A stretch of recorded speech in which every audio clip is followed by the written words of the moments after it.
Welcome back. It's time now to take a look at the top business stories. UAE oil income rises 30% in 2010. S&P rates DEWA investment grade.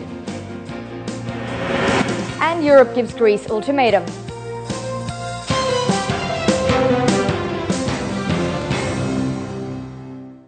Let's look at the UAE stock markets first. Investors bought into stocks today as they anticipate the MSCI's decision on whether the UAE will be given emerging market status. An upgrade would open up the UAE bourses to multi-billion-dollar liquidity and drive index fund investments. Both the DFM and ADX edged higher today. The Dubai financial market rose 0.4% to close at 1,578 points. Emaar Properties rose 1.9%. Dubai Islamic Bank 0.5%, the DFM added 3.2% and Airtech holding 1.5%. However, Emirates MBD lost 1.6%, Dubai Investments was down 0.6% and Commercial Bank of Dubai 1.7%. 80 million shares were traded, valued at 94 million dirhams. And over in the capital, the ADX fell 0.9% to close at 2,731 points. Index heavyweight Etisalat dropped 0.9%, Union National Bank 0.8%, First Gulf Bank 1.9% and Abu Dhabi Commercial Bank 4.1%. Among the best performers was Abu Dhabi Shipbuilding with a plus of 5.4%, followed by Al Dhafra Insurance Company, which rallied 4.1%. 57 million shares were traded, valued at 96 million dirhams. And let's now look at the GCC equity markets. The country's main benchmarks ended lower today.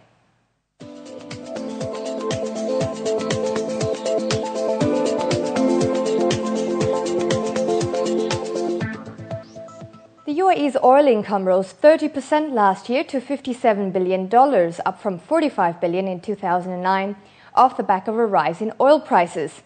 They jumped by $16 to an average annual price of $77 per barrel, up from $61 in 2009. That's according to figures released by the Organization of Arab Petroleum Exporting Countries. While oil prices soared, the combined crude output in the Arab region grew only marginally to remain at just over 21 million barrels per day. Saudi Arabia, the world's largest oil exporter, benefited the most from higher crude prices. Its oil income grew from $144 billion to $184 billion. Dubai Electricity and Water Authority was rated investment grade by rating agency Standard & Poor's. S&P rated the state-owned utility BBB- with a stable outlook.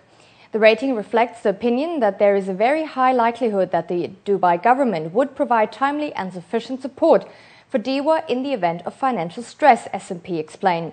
The government of Dubai fully owns DEWA and is considered one of Dubai's strongest assets, as it has sole responsibility for transmission and distribution of power and water supply in the Emirates.